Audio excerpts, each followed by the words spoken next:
Pow! Kerplop! Boff! Back at it again. I'm Ryan from the Uncanny Comic Book League. I'm Jason. Welcome back. And you know what time it is? It is? It's comic book haul time. Let's get down to BI. Alright. Alright. Venom continues nicely telling you again. Just a Monsters classic of reminder, Evil, yeah. you need to know. In case you This forgot. is Monsters of Evil, He might, not Masters of Evil. How often Venom comes out, I don't know how you'd forget what was going on. Exactly. But just in case you do, yeah, it's there. I got nothing new to say about Venom. You know, it's the same, like, it's solid. If you want to read something fun, go for it. Although they have announced that Minimum Carnage is coming Carnage. out. It's not Maximum. Remember Maximum Carnage from like '93? Yeah. I think Minimum Carnage. And they had a picture of him all like shrunk down to Ant-Man size. So I have no idea what's going on. But if you like Carnage, he's going to be in Venom, Scarlet Spider, and Spider-Man. Yeah, I think those so. are the three. Yeah, that sounds about right. So there'll be a little three issue thing if you just pick up everything Carnage. So little keep your eye three-way open for action it. there. Yeah. The Defenders. I have not read this one yet, but I am looking forward to it. Yeah, it's still a lot of fun. They're being thrown all over the place. It's always a new exciting adventure with the Defenders. Yeah, like you said before, I think the example you gave was a lot like Sliders. Yeah. When they're going into different... They keep getting thrown around every time they think they're out. They're just put somewhere new, crazy, strange, and generally sucks for them. But they are superheroes, so they just tend to figure it out. And I am going to put down Deadpool number 60.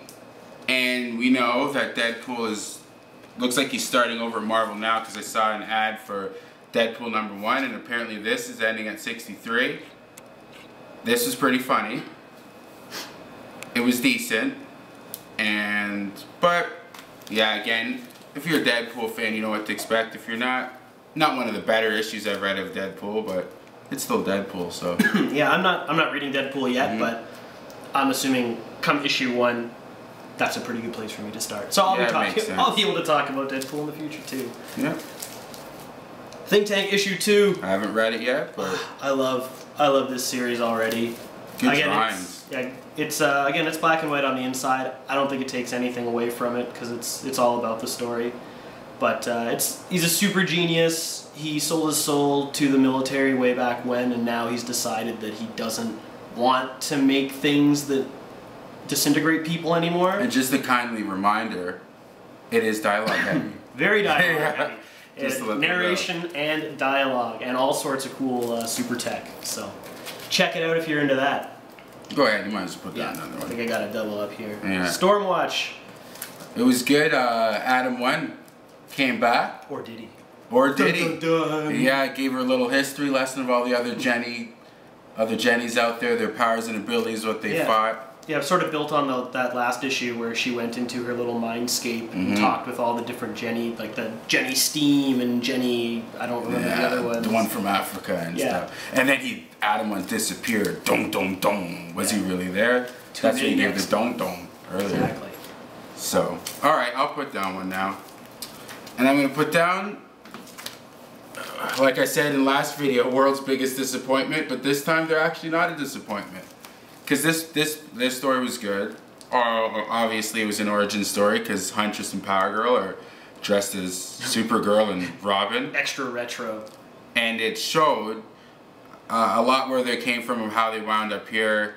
Catwoman and Batman was obviously Huntress's or Robin's mother in the other world, and Superman was there as her cousin or whatnot, and crap hit the fan and people died, and and then they zapped over here. Just, I guess, a quick sum up, because I don't want to give you away the whole story because it's still out there, so you should buy it. That's fine. I zoned out for your explanation because I haven't actually read it yet. Exactly. So good thing I stopped myself, right? Yeah.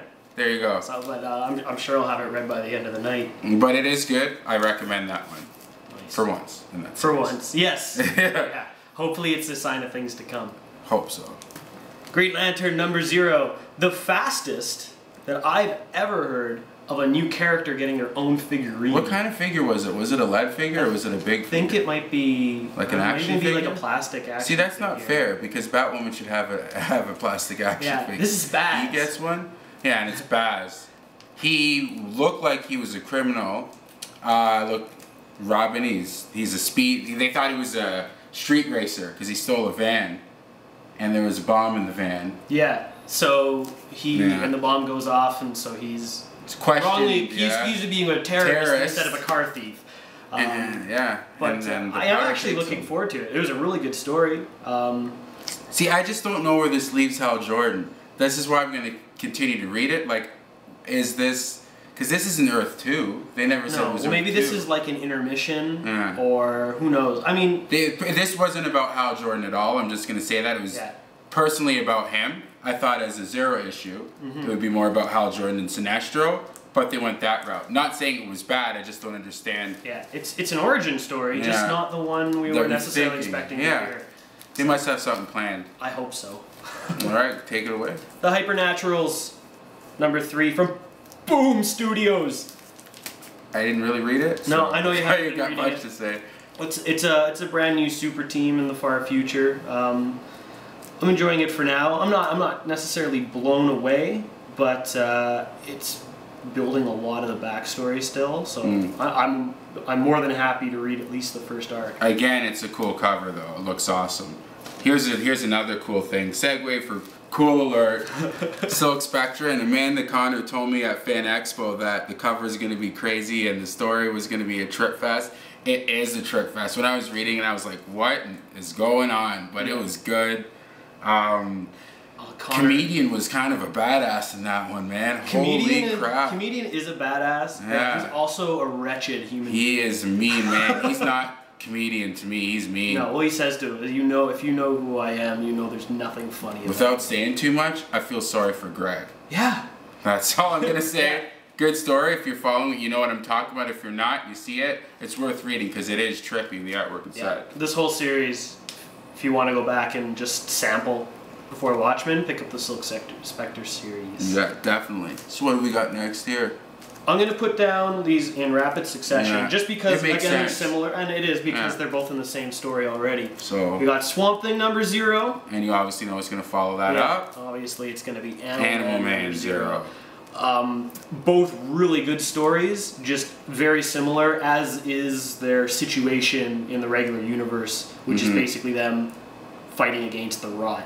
So these just go into a little detail, telling one of the previous stories of when the Rot tried to take. They're really making Arcane look like a badass because Arcane is just walked through the other Swamp Things and the other Animal Man like it was no problem. And there's like to say that he isn't at his full strength when he was put together. So that's what that. I don't want to say too much, but that's along the lines where it's going. So Arcane looks badass. Note made. Okay, there you go. So I guess you got one more before we put down the book of the week. Ultimate Spidey. Another one I haven't read. This is issue 14. Yeah, this is his obviously. Well, they showed the other one where at the very end he met up with Captain America. This is the resolution of that. I'm really looking forward to reading this. Cap's basically trying to tell Spider-Man that, you know, he's not going to be doing this anymore, and Spider-Man obviously takes the other side. Yeah, exactly. So you get to see how that plays out. I'll be looking forward to reading that one. So for the book of the week, for the second consecutive, is Batman 0. And if you know last video I was talking about showing how he became Batman, it was actually this one where they were showing how to become Batman. The last one was focused on the black mask and how it was passed down, how they want to control it. So I just wanted to throw that correction out there, but they came out in excessive weeks, back-to-back weeks, back-to-back good, and I'm surprised because I've been harping Detective, but that is 2 Batman Detective comic issues in a row. That has been worth my money. What do you think about that? Yeah, that's it, the annual and the 0. And look at the 0, look who wrote that one.